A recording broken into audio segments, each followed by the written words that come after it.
We never intentionally stop being romantic. Well, you don't. You're just like the queen of romance. Oh. Most of the time. So are you saying? But I'm a hopeless romantic too, right? You honestly, maybe even more than me sometimes. Sometimes. Yeah. But anyway, you were saying. I was interrupted saying, you. yes, thank you, babe. But no, we never intentionally stop, right? We go from this soulmate type relationship to roommates because of the slow drift. It happens quickly, right? You're busy. You have so many things on your mind. You have so many responsibilities, and the romance just becomes the last priority. So what if we could help you get that back in 6 super simple, really practical steps? And I wouldn't even say what if. We're going to help you. You're going to have this today. You're going to get some insight into going from roommates back to soulmate mode in your marriage. Okay, and I have to tell you that if you stick around to the end, the last one is a little nudge that you need to hear from us. So do not slack off on this one.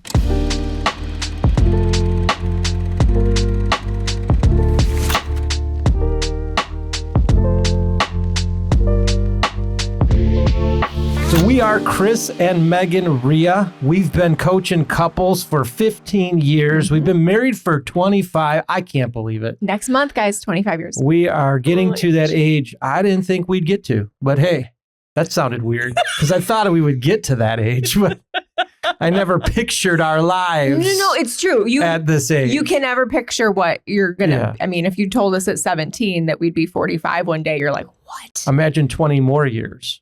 From now, you're just going to be sitting right here doing this show. Getting better and better, babe.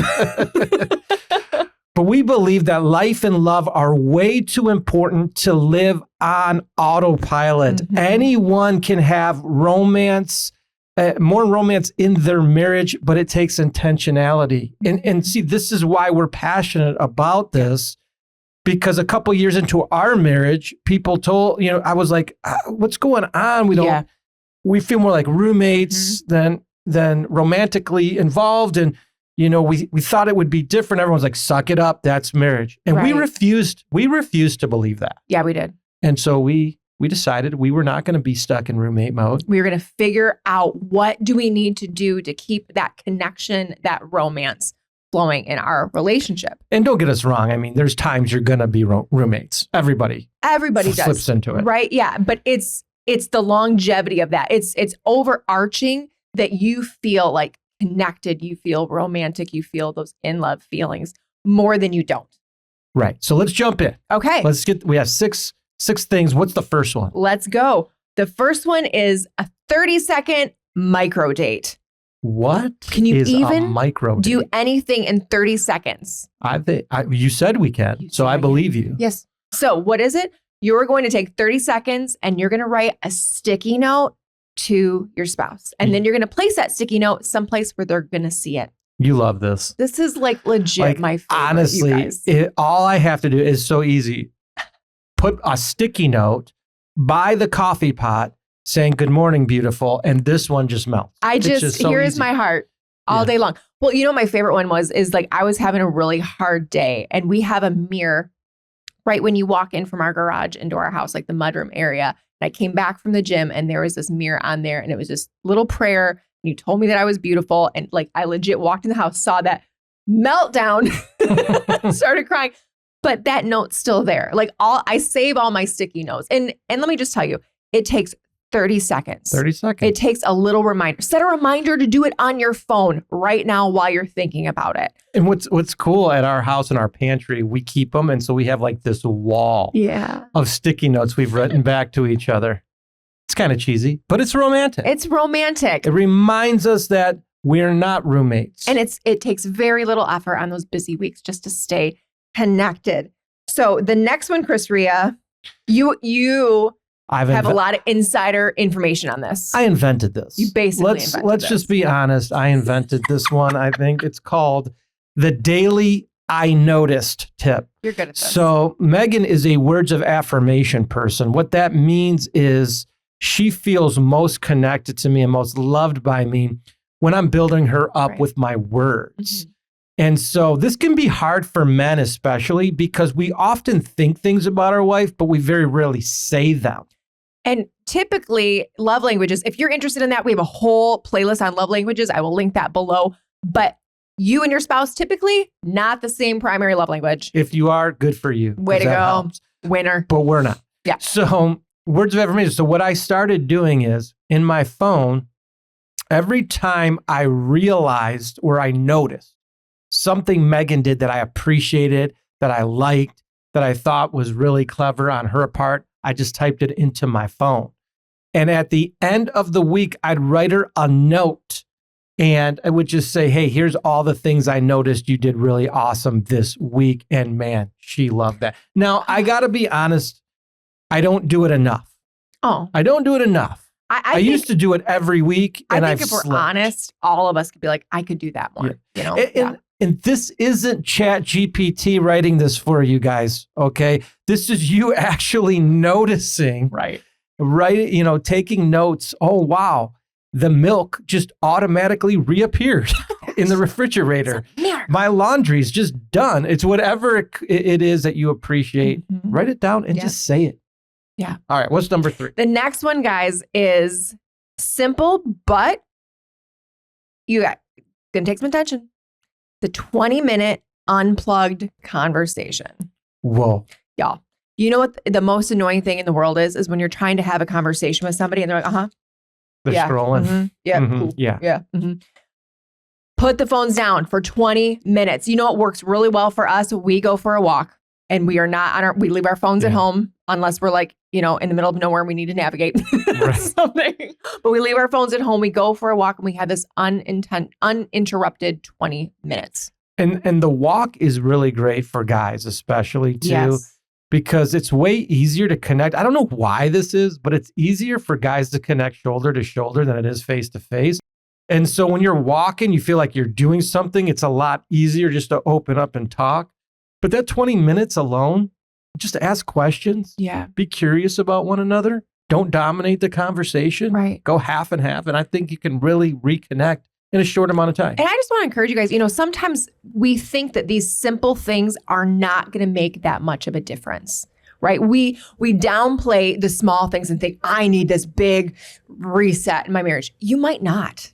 Yeah. You might not. You might just need to get back to the basics of wooing your spouse's heart again and making them a priority. Yeah. And something that our friends do that have small kids, because I know a lot of people will tell us, well, when you have kids, you don't get 20 minutes to yourself. Sure, fair. But friends of ours, what they told us they would do all throughout their kids being toddlers is they'd have their kids sit down on the ground while they were on the couch. Mm-hmm.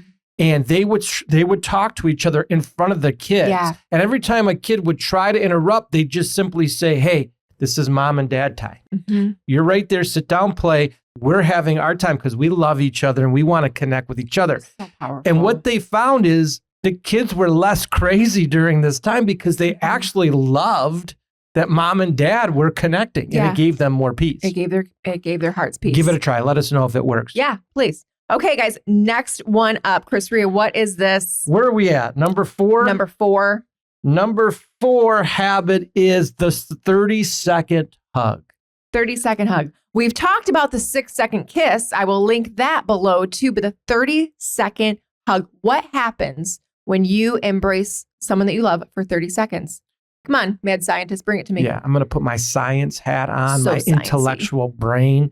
But you release oxytocin. Mm-hmm. When you have a hug with your spouse and you embrace each other, you literally release oxytocin and you calm each other and you connect with each other and you bond in literally a 30-second hug. Yeah. And I have found this. I've recently done some research and heard that a 6-second kiss or even kissing your wife goodbye every time you leave, men who do this live 6 years longer on average. The men who do. How they came up with this, I don't know. Don't hold me to that. That's a fun experiment. That's what I heard. Could be true. But if it has a chance to be true. I mean, why not? Why not prolong your longevity with a kiss? And I'm going to get a little even more detail. You need some glasses for this nerd out session? I'm very excited. If you open mouth kiss, sorry everyone who's watching, if you do this with your spouse every day, your bacteria mixes with each other in your mouth, and you actually will get sick less often. You will get sick less often. If one person gets sick, the other person won't because of this. So go for it. Oh my gosh. Make out with your spouse. It's good for you.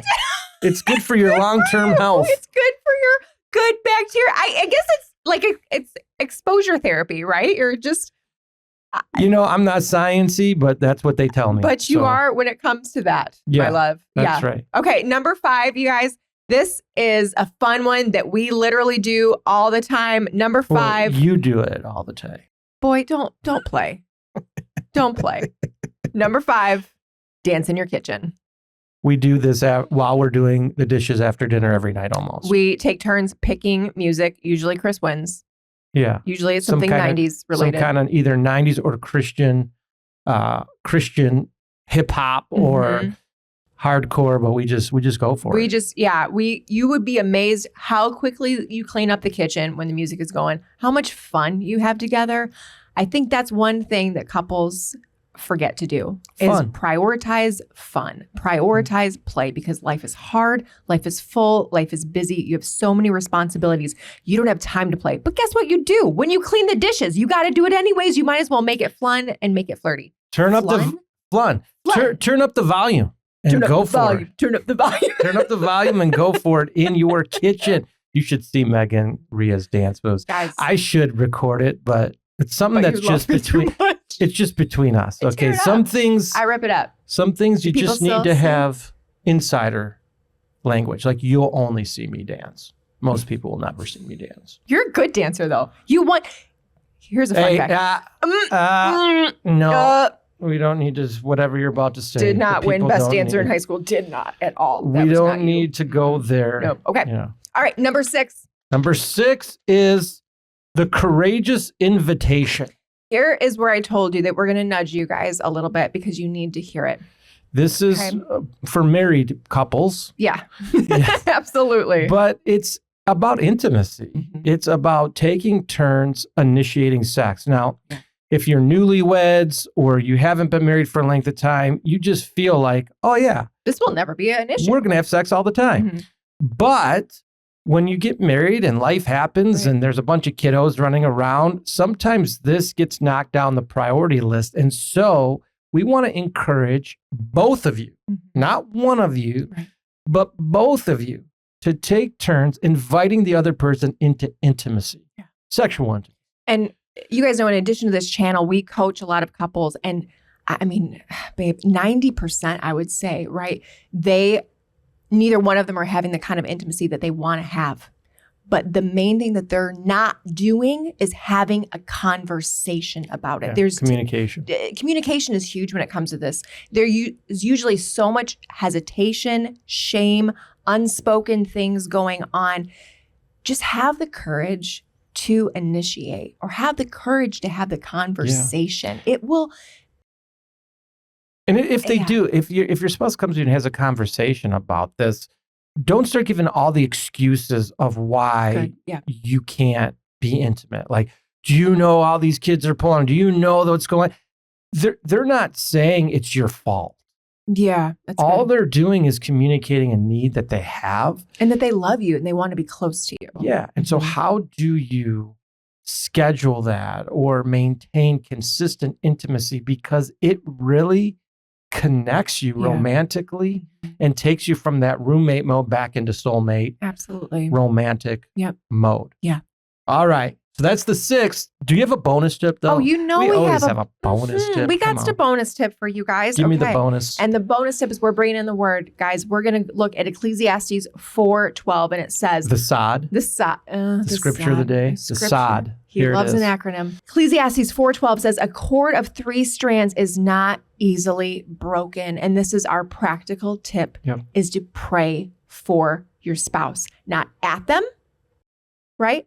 But for them. For them. Prayer is so intimate. I tell this story all the time, but when Megan and I were engaged. Oh, you can tell stories, but I can't. Megan and I were engaged. we went to the chapel at North Central University and we were going to pray together. And we were the only two in that chapel and we were praying. We prayed for like 20 minutes. We were praying over each other, praying for our future. And after we said amen, I leaned in for a kiss and then we started making out. In the prayer chapel. In the prayer chapel. It was not my finest hour. And then it was like, whoa, we got to slow this thing down because prayer is intimate. Yeah. And if you start praying for each other, grabbing the person's hand, praying over them, asking God to bring intimacy in your marriage, romance into your marriage, watch out. Yeah. That cord, that triple braided cord, you bring in God in and your marriage will begin to change. And plus, I've told you guys before, but the Holy Spirit's real tricky. And if you have a little against your spouse right now in your heart, something going on, when you start praying for them and the Lord softens your heart, you start seeing them through a different lens, that lens of love. It's a softer tone that you're going to be approaching them with. It's just going to benefit you all the way around. So there you have it, 6 tips plus a bonus tip on how to get that romance back into your marriage. And Megan, do we have another video for them to watch? Like if they need to go to the next level on this? I mean, I'm so glad you asked that of me. I'm so glad you asked that of me, Chris.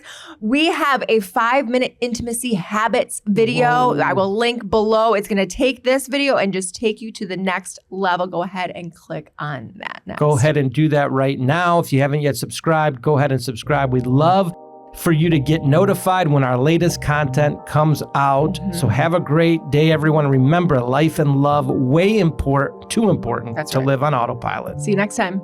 Bye, guys.